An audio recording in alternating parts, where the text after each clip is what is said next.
You're listening to musician, author, and educator Bobby Borg, breaking down music, business, and marketing basics so they stick.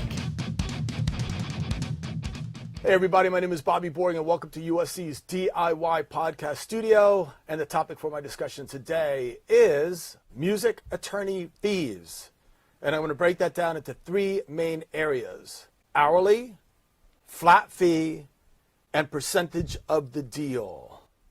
I've got a great guest with me today. His name is Ben McLane. Ben McLane is a music business attorney at McLane & Wong, an entertainment contributor to Rolling Stone and NPR, and a regular lecturer at events like Folk Alliance, NAMM, and South by Southwest.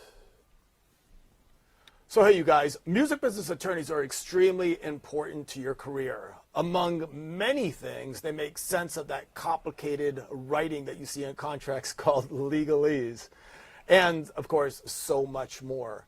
But many musicians oftentimes cringe at the fact of going, oh my God, $300 an hour, that's half my rent, and I'm not going to be able to have shrimp in my top ramen this month, So I have Ben McLane here. He's an attorney, and I'm going to put him in the hot seat.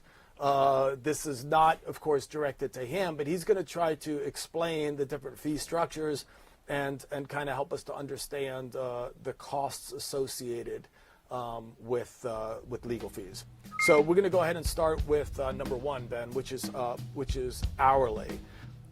So what can an artist expect to pay, in hourly fees? What are the average costs of attorneys? I think anywhere between $250 and $750 an hour are probably the averages, although it's on the lower end is probably more common than the higher end. But the thing with lawyers or entertainment lawyers, it's a specialized area.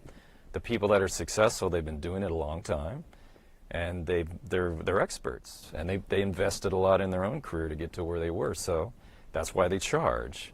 And also, I think if you're getting great advice, it's probably better to spend something now than sign some stupid deal and then have to spend a lot more later because you didn't go to a lawyer and get the right advice. So a lot of times you just need an hour. Right. You don't need 10 hours. Right.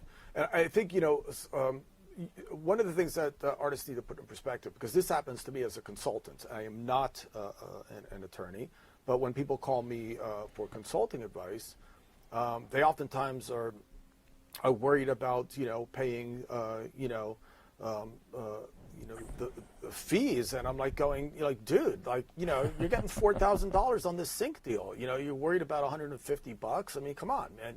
It's just like, so. I think I'm going to tell you from the perspective of being an artist, it's that, you're used to starving for so long that all of a sudden, you get a little bit of money and you're like, oh, great, I can pay off my credit cards and stuff like that. And automatically, you want to continue getting things for free and kind of half-assing it and stuff like that. But I can say that, oftentimes, you get what you pay for. Right. And if you try to look through these deals and you don't understand what you're doing and you just kind of wing it, it could actually even get you in bigger trouble, and you could end up losing more money down the road, essentially, right? Would you agree with that? I do, and I think because of the internet, a lot of people think all the answers are out there, but I think there's too much misinformation out there, and if you don't have a lawyer or somebody advising you, you don't know what you're doing. I mean, I'm a lawyer, but I'm an entertainment lawyer. I don't do bankruptcy. I don't do divorce. Right. I wouldn't even try, and I certainly am not a doctor or a scientist. So I don't see why an artist feels like they have to be a lawyer. Mm-hmm. You know what I mean? So I think it's like you just you shouldn't waste money, clearly, but try to get good advice and pay fair fees and everybody's happy. That's the way the world works. Right. On that note, let's continue with hourly fee. In some hourly fee agreements, many attorneys will round up to increments of the hour. So for example, there's 6-10 minutes in an hour. So if they charge $300 for an hour, when you talk to them for 2 minutes, they'll charge up to 10 minutes. So 1/6 of 300 is 50. And the thought of that, people are like, oh my God, I made a phone call for 3 minutes and I got charged, $50. An attorney gave me a really good piece of advice around this in the very, very beginning stages of my career. He said, dude, he goes, listen to me. go out and buy these 3 books and read them. You should not be calling me, spending your money asking me what the difference between a mechanical royalty and an artist royalty is, you know? So first of all, I will say that the first thing that you guys need to do is you need to, like, you know, get educated on basic things so that when you do call the attorney, you can be utilizing your time and your money and their time and their services to the utmost. I mean, would you agree with that? When I'm charging people by the hour, I tell them, please be organized, come in organized, and you'll save a lot of time. Let's be more as efficient as possible. As efficient as possible. It saves a lot of time and money. Mm-hmm. So I think that's the point you were making. Yeah, of course, yeah. All right, and then moving on, staying with hourly real quick. Oftentimes there's a retainer which basically says that, hey, I charge this much an hour, but I would like to get this much in advance. And then essentially the services are subtracted from the retainer. Now, I'm putting you in the hot seat, but a lot of times people would say, well, wow, I don't get paid in advance for the work I do. Why? I don't understand the purpose of a retainer. Are attorneys afraid that they're not going to get paid? Are they afraid that the artists are not good for it?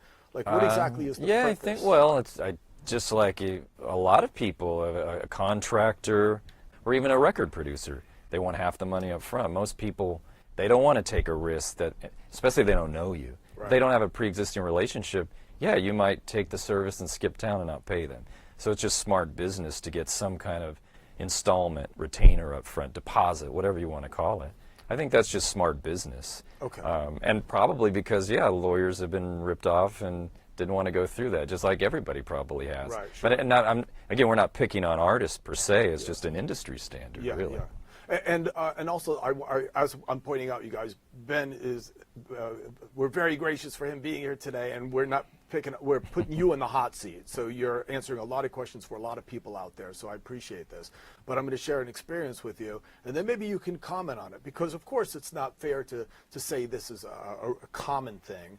That would be ridiculous to say. But however, I had an experience once where I paid in a retainer, and then when I got back the itemization, I was just like freaked out because I was getting charged $50 for calling for directions. And I was like going, are you serious? We need to talk about this. And he was like, okay, but I'm going to charge you to talk about it. Well, so I think I unfortunately had a bad experience. Not every lawyer is going to be that nitpicky. Most would not. Most aren't.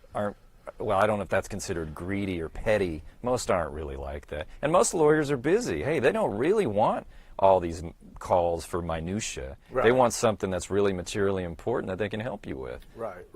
So thanks for answering that first round of questions. Let's move on to the next one, which is a flat fee. Oftentimes what attorneys will do is they'll say, okay, based on my hourly fee, okay, I get $300 an hour, for example, and this artist is calling, and they're saying, would you look at this contract, but I'd feel more comfortable paying just a flat fee so I know what I'm getting into. And you might say, well, looking at this contract here, this will take me 2 hours to read. Okay, so $600, and maybe because they're a new independent artist, maybe I'll give them a little bit of a break. Is that essentially how it works? Is there anything that you want to add? That's mostly how we do it, by the way. Mm-hmm. I mean, we're a small firm, but I think probably 75% is done on flat fees because artists know how much they're going to spend. Right. They know they can afford it. And I quote something that I feel is fair to myself, and hopefully it's a situation where I can sort of estimate the time. Mm-hmm. Because you don't want an open-ended thing. That's the problem with billing for artists. If it's open-ended, you might get hit with some surprise bill and then you can't pay it, and that causes problems. So I think it's always worth an artist asking if you can do a flat fee. Most lawyers would probably agree to it if it's fair. Right. One of the things I want to point out along doing that, though, which I think is wise, is that the artist understand what they're getting, because what I see happening is you might say, sure, I'll look at that, right, and you set a flat fee, and then they just really try to go overboard. They're trying to get whatever they can for that flat fee, which is not fair to the attorney, and they're asking you to look at it again and to rewrite it, and now what do I do? And they're just, so would it be advisable for the artist to just say, okay, let's specifically say, what am I going to get? You're going to read it, you're going to tell me what's wrong with it, and then you're going to send it off to the company and look at it again? Or is it just flat out, read it once, tell me what's wrong? Yeah, you should get that straight, because even with me, a lot of times people just want me to review and advise. Mm-hmm. make my comments, then they take it from there. And then oftentimes they want me to do that, then help them negotiate the deal because they don't feel comfortable doing it, especially if there's a lawyer on the other side. But that's going to be more time. So you have to sort that all out, and that's all built into the fee. You certainly don't want to assume anything on either side. Right, exactly, yeah. And that I noticed that that's a big problem, so thank you for that. Let's move on to part 3 now, which is percentage of the deal, which is far more straight ahead. If an artist comes to you with a recording agreement, let's just say, for example, and they say, please negotiate this and take over from here, typically it's 5% of the deal negotiated. Has that changed? Is it the same? Anything that you want to add to that? Yeah, I don't see, we don't do it that often, frankly, because a lot of deals now, even with major labels, the upfront advances are not that big, unless you're a huge artist or you got a big buzz. So 5% of a $20,000 deal, if the attorney put in 25 hours of work, not worth it. So a lot of times there's a flat fee. It's like it could be the greater of 5% or say $1,500 or $2,500. So the whatever $3,500, whatever it is, so that at least the attorney feels like it's fair. And sometimes you can get the label or the publisher or the third party to pay the lawyer fee, the company that's offering the artist the deal, because a lot of artists are broke, and then there's not enough for a percentage. So that'll just be built into the deal, where the company pays. But even in that case, I've had situations where you spent a lot of time negotiating, and then the artist or the label pulled out at the last minute, and no, I didn't get paid because it was all contingent on the deal going down. Yeah, so that makes sense to get a flat fee then. Yeah, or some kind of retainer. I always try to get a retainer, but sometimes artists are broke, so you just have to, if you believe in them, then you just go for it. And that's why you have multiple clients, too. You don't want to just put your eggs in one basket. Well, thank you very much. Thank you. I think you brought attention to a lot of things that a lot of people are confused about. So I appreciate you being in the hot seat, so to speak, which really wasn't so bad, right? No. All right, you guys, what we talked about today is music attorney fees, and we broke that down into 3 areas: hourly, flat fee, and percentage of the deal. So I hope you guys enjoyed this clip. So hey everybody, my name is Bobby Borg, and we're just trying to break down music business and marketing basics so that they stick. Please be sure to check out more clips, and also be sure to share, like, comment, subscribe, etc. Also, be sure to check out Business Basics for Musicians and Music Marketing for the DIY Musician, which is now in its 2nd edition. And as I always say at the end of these podcasts, peace, and thank you very much for watching.